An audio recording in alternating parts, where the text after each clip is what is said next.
కావాలని కోరుకుంటాను తప్ప నాకు ఇక్కడ కొత్తగా బావుకునేది లేదు, ఏమీ లేదు. బెదిరించే వాళ్ళందరికీ ఒకటే చెప్తున్నాయి. నా ఇంటి ముందు ఎందుకు పెట్టారంటే ఎవరన్నా దాడి చేయాలంటే సంతోషంగా దాడి, ఇదే నా ఇంటి అడ్రస్, అది మీకు తెలియదు. నాకు అలాంటి భయాలు లేవు. నాకు బాంఛన్ కాల్మొక్త, బాంఛన్ సారు కాల్మొక్త అనే ఉద్దేశం ఉంటే పార్టీ ఎందుకు పెడతామా? అంత భయపడేవాళ్ళంత పార్టీ పెడతామా? మీ ఇష్టానికి మాట్లాడితే మేము భయపడాలా? ఏ రోజున ఒక్క మాట మీకు కేసీఆర్ గారి గురించి కానీ ఇన్ని సంవత్సరాల్లో 12 సంవత్సరాల్లో ఒక్క తెలంగాణ నాయకుడిని ప్రభుత్వం ఏర్పాటు చేసినప్పటి నుంచి ఈ రోజు దాకా ఒక మాటంలా. ఇంకా మా వాళ్ళు తిడతా ఉండేవాళ్ళు, నువ్వు మెత్తబడిపోయి ఏం మాట్లాడలేదని. అడగండి ఒకసారి, అందరిని పేరు పేరున ఒక్కొక్కరిని అడగండి. నీకు పౌరుషం చచ్చిపోయిందా? పౌరుషం చావలా, తెలంగాణ మీద ప్రేమ చావలా. అది తప్పుగా అర్థం చేసుకుంటారు. మీరు అర్థం చేసుకుని నేనేం మాట్లాడిన ప్రస్తుతానికి అని చెప్తా. ప్రజలు కోరుకున్నప్పుడు నేను మాట్లాడతా. ఎంత కమిటెడ్గా ఉన్నాను తెలంగాణ కంటే, జనసేన మా వాళ్ళందరూ ఎదురు చూస్తున్నారు తెలంగాణలో జనసేన ఎదగాలని. నేను ఒకటే చెప్పా, ప్రజలు కోరుకునే వరకు మీరు ముందుకు తీసుకెళ్ళండి అని చెప్పి నేను జర్నలిస్ట్ కాలనీలో ఉన్న తెలంగాణ జనసేన పార్టీని కూడా నేను తీసేసాను. మొత్తం హెడ్ క్వార్టర్స్ అంతా మంగళగిరిలో పెట్టిన. నాకు అంత కమిట్మెంట్ తెలంగాణ మీద. ఎందుకంటే నాకు రెచ్చగొట్టడం ఇష్టం లేదు. తగ్గి మాట్లాడా. మీరు ఎన్ని హింసించినా, మీరు ఎన్ని మాటలు మాట్లాడినా, ఆంధ్ర కొడకని తిట్టినా, అరే నా గుండెల్లో తెలంగాణ ఉంది, మీరు ఎన్ని తిట్టినా నేనేం పట్టించుకోను. వైసీపీ నాయకులు, క్రిమినల్ గ్యాంగ్స్ చాలాసార్లు నాకు బెదిరింపులు ఇచ్చినాయి. దానికి మించిన బెదిరింపులు నిజంగా నాకు తెలంగాణ నాయకులు. వైసీపీ గుండాలు ఇచ్చిన బెదిరింపుల కంటే కూడా, చంపేస్తామని బెదిరింపుల కంటే కూడా నాకు తెలంగాణ ఎప్పుడు ఇవ్వలే. అసలు ఈ గొడవ అంతా ఎందుకు స్టార్ట్ అయింది? ఈ గొడవ అంతా ఎక్కడ స్టార్ట్ అయింది? ఒక ఎనలిస్ట్, ఒక విశ్లేషించే వ్యక్తి, ఆయనంటే నాకు గౌరవం, ఆయన మీద నాకు గౌరవం ఉంది. ఆయన తీసుకుపోయి ఓ మీడియాలో మాట్లాడతా అమిత్ షా గారి గురించి మాట్లాడారు. అమిత్ షా గారు నేను మాట్లాడుకున్నామంటే ఆయన విన్నారంటే, ఆయన కూర్చొని తప్పుడు మాటలు మాట్లాడితే దాన్ని ఖండించే. నా మీద మనకు మాట అంటే మన జన సైనికులు ప్రతి చోట ఏదో కూర్చొని ఒక కేసులు పెట్టారు కూడా నాకు తెలియదు. తెలిసిన వెంటనే చెప్పాను, అవన్నీ వదిలేనని చెప్పాను నేను. అవన్నీ మళ్ళీ ప్రెస్ క్లబ్లో పోయి మీరు తిడుతూ ఉంటే, ప్రాంతీయ విద్వేషాలు రెచ్చగొడితే దాంట్లో కూర్చోబెట్టి ఎంతకాలం చేస్తారు?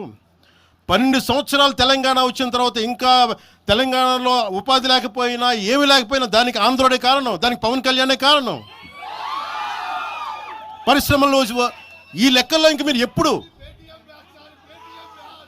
మీరు ఎన్ని చేసినా ప్రతిదానికి ఎక్కడో చోట తెలంగాణ ప్రజలు ఇది గ్రహించాలి. ఉద్యోగాలు రాకపోయినా, ఉపాధాలు రాకపోయినా ప్రతిదానికి ఆంధ్రోడు కారణం అంటే, ఆంధ్ర ప్రజలు నిజంగా ఎందుకు వస్తారు ఇక్కడికి? తెలుగు చిత్ర పరిశ్రమ ఎందుకు వచ్చింది? ఎక్కడో మద్రాసులో ఉన్న తెలుగు చిత్ర పరిశ్రమ ఇక్కడ రావడానికి కారణం తెలంగాణ ప్రత్యేక రాష్ట్రం కావాలని కోరుకున్న నాయకులు చెన్నారెడ్డి గారు తీసుకొచ్చారు ఇక్కడికి. ఆయన తీసుకొచ్చారు ఇక్కడికి. 50 సంవత్సరాలు కలిసి ఉన్న రాజధాని ఇక్కడ సడన్గా పోయి మీరు ఇక్కడ రాకూడదు అని కొంతమంది నాయకులు, తెలంగాణ ప్రజలు వేరు. నేను మొదటి రోజు నుంచి చెప్తా ఉన్నా, పాలకులు వేరు, ప్రజలు వేరు. తెలంగాణకి అన్యాయం చేసిన పాలకుల్ని, దాంట్లో పవన్ కళ్యాణ్ కూడా, వాడిని కూడా ఉరిదీశాను పర్లా. పాలకులు వేరు, ప్రజలు వేరు. మీరు పాలకులను తిట్టుకున్న ప్రజలను తిడితే, విద్వేషాలు రెచ్చగొడితే ఈ దేశం ఎటుపోద్ది? సూరత్లో తెలుగు ప్రజలు ఉన్నారు. రేపు వచ్చిన గుజరాతీ మనుషులందరూ గుజరాతీస్ అందరూ కూర్చొని తెలుగు వాళ్ళు ఇక్కడ ఉండకూడదంటే కుదురుద్ది? అక్కడ నాందేడ్లో ఉన్న తెలుగు వాళ్ళు, షోలాపూర్లో ఉన్న మన తెలంగాణ తెలుగు వాళ్ళు అందరూ కూర్చోబెట్టి మా మహారాష్ట్రీయులు తిరగబడితే ఏమవుద్ది? దేశం నిలబడద్దా? దేశం ఒకటిగా ఉంటుందా? ఎంతకాలం తిడతారు? ఎంతకాలం? నేను అమిత్ షా గారిని అన్నారని చెప్పి నేను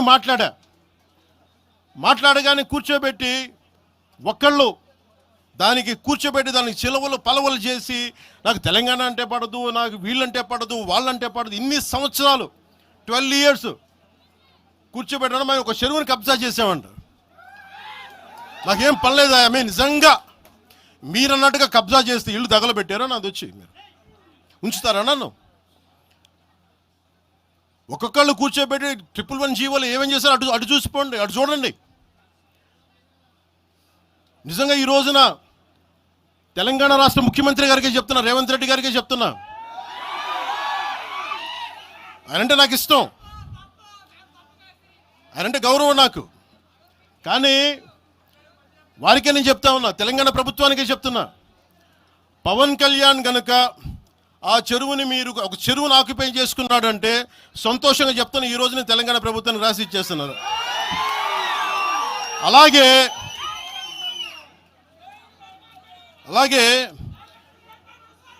లెఫ్ట్ మేము వామపక్షవాదులు అని చెప్పి ఒక ఎనలిస్ట్ మాట్లాడతా, అంటే ఇది ఎలా ఉంటుందంటే, ప్రపంచ కార్మికులారా ఏకం కండి అని చెప్పే వామపక్ష భావజాలం ఈ రోజున ప్రాంతీయతకు వచ్చింది. ఆ వామపక్ష భావజాలం చెప్పే వ్యక్తి అనలిస్ట్ ప్రకారం ప్రపంచ కార్మికులారా ఏకం కండి చెప్పే వామపక్ష భావజాలం ఈరోజు ఎక్కడికి వచ్చింది? ఆయన చెప్పిన విధానం ప్రకారం ప్రాంతీయతకు వచ్చింది. కమ్యూనిజం ఎందుకు చచ్చిపోయిందంటే ఇలాంటి వాటి వల్ల చచ్చిపోద్ది. ఈరోజు గద్దర్ గురించి మాట్లాడతారు. బండెనక బండి కట్టి 16 బండ్లు కట్టి ఏ బండిలో పోతాం నైజాం సర్కారోడా అంటే అది ఈరోజు మాకు వచ్చిన ప్రేమ కాదు. మాకు అది నా చిన్నప్పుడు చెప్పాను ఆ మాట, తర్వాత ఫస్ట్ మీటింగ్లో చెప్పా. గద్దర్ గారు బతికున్నప్పుడు మీరందరూ ఏమయ్యారా? గద్దరన్న బతికున్నప్పుడు మీరందరూ ఎక్కడున్నారు? గద్దరన్న వెన్నులో బుల్లెట్లు దిగితే గద్దరన్న నా దగ్గరికి వచ్చాడు.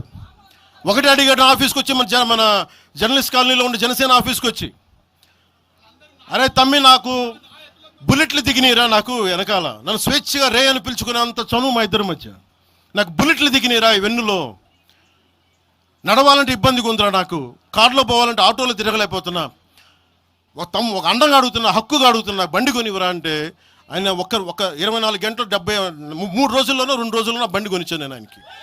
ఇప్పుడు ఎందుకు చెప్తున్నానంటే ఆ రోజు నేను చెప్పుండొచ్చు, నేను చెప్పట్లా. మీకేం తెలుసు గద్దర్ గారి గురించి? మీకేం తెలుసు? మీరేం మాట్లాడతారు గద్దర్ గారి గురించి? బతికున్నప్పుడు ఆయనకి ఏం చేశారు? మీరందరూ బతికున్నప్పుడు మీరేం చేశారు ఆయనకి? మీరు పర్మిషన్ ఇవి కూడా ఇవ్వాలా? మీరు ఒక్కళ్ళు మాట్లాడలా? ఏదైనా అవసరం వస్తే నా కాడకు వచ్చి ఆయన గద్దరన్న ఏంటి ఏమనుకుంటున్నారు మీరు? నేను పాలిటిక్స్లోకి వచ్చాక తెలుసు అనుకుంటున్నారా గద్దరన్న? మీరందరూ చూసిన ఖుషీ సినిమా చూసిన తర్వాత చిరంజీవి గారు ఫోన్ చేశారు నాకు, అరే గద్దర్ గారు ఫోన్ చేస్తున్నారా నీకోసం ఒకసారి నేను కలవాలంటాను. ఆయన ఒకటే మాట అన్నారు చూసి, అరే మా పోరలు చూపించిండ్రా బాబు నీ సినిమా పాట, దాంట్లో నువ్వు భారతదేశాన్ని తాకట్లో పెట్టే విజువల్ పెట్టావంట, నువ్వు మాకు అర్థమవుతుందా, మా భావాలు అర్థం చేసుకున్నవాడు అని చెప్పి. తరిమేల నాగిరెడ్డి గారి తాకట్లో భారతదేశాన్ని ఆ భావన నువ్వు పెట్టావంటే మాకు అర్థమవుతుందని నేను చెప్పాను. నాకు లెఫ్ట్ వింగో రైట్ వింగో తెలియదన్నా, నాది హ్యూమనిజం అన్నా, మీకు తోస్తున్న సంతోషం అన్నా అని చెప్పి. ఆ రోజు నుంచి ఆయన చనిపోయేదాకా, ఆయన అంతిమ ఘడియల వరకు ఆయన హాస్పిటల్లో ఉంటే వెళ్ళి కూర్చొని, అన్నా మీకు ఏం కావాలి చెప్పండి అంటే, ఏం వద్దురా తమ్మి, తెలంగాణ యువతకి కానీ ఆంధ్ర యువతకి కానీ భారతదేశంలో యువతకి భవిష్యత్తు వాళ్ళదని చెప్పు. ఆయన నాకు రాసిస్తే, ఆయన నాకు ఒక లెటర్ రాసిస్తే నేను అది కూడా బయట పెట్టలా. ఆయనే ఒక ఆడియో ఫైల్ చేసి, నేను దాన్ని కూడా కూర్చొని చెప్పలా, ఆడియో ఫైల్ చేసి ఆయన ఒక చిన్న ఛానల్కి రిలీజ్ చేసి అది బయటకు వచ్చింది. మీరు కూర్చోబెట్టి తెలంగాణ గురించి అని మాట్లాడతారు. నేను నిజంగా ఎంత కమిట్మెంట్ లేకపోతే కొండగొట్టు ఆంజనేయుడికి నేను 30 కోట్లు టీటీడీ నుంచి చెప్పిస్తాం. మేము ₹1 కోటి ఎందుకు మా కూర్చోబెట్టి తెలంగాణ ప్రభుత్వానికి ఇస్తాం? ఆపదలో ఉన్నప్పుడు, విపత్తుల్లో ఉన్నప్పుడు మీరు మాట్లాడి